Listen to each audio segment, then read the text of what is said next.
Meanwhile, a record of 54 teams have registered for the 2020 season of the ISA Schoolgirls football competition, which began on Wednesday. More in this report.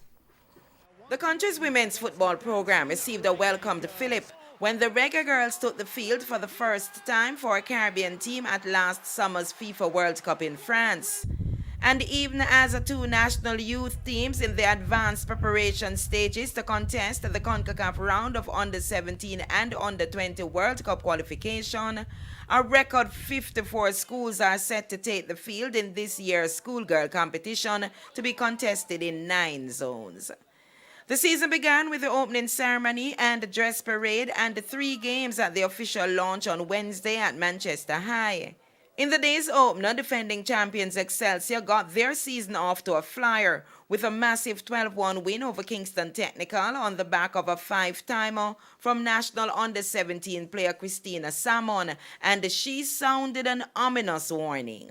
It's very good knowing that I scored 5 goals in the first match, but I'm not too pleased with myself because I scored 10 goals last season for the opening match, and this year I scored 5. I scored 59 goals last year. And I'm hoping to retain my title and score about 59 goals or even more. By playing, it has taught me a lot, showing that girl can play as same as boys. Football is a great sport.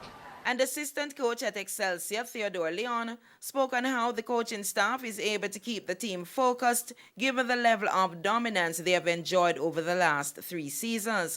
Being 3-10 defending champions, it is kind of challenging to each game, but you know, we set targets for ourselves. Individually they do as well, and we just work to each target. Meanwhile, chairman of ISA Schoolgirl Football Committee, Audrey Williams, says that the organization is very excited about the record number of schools registered for the competition. It is saying that more and more girls are interested in the games, that more and more we will have more empowered persons to perform for the future Reggae Girls. More and more persons will get scholarships. More and more things will happen for young ladies. And she urged the players to be fiercely competitive but fair. We want to encourage them to have true respect for all, for each other.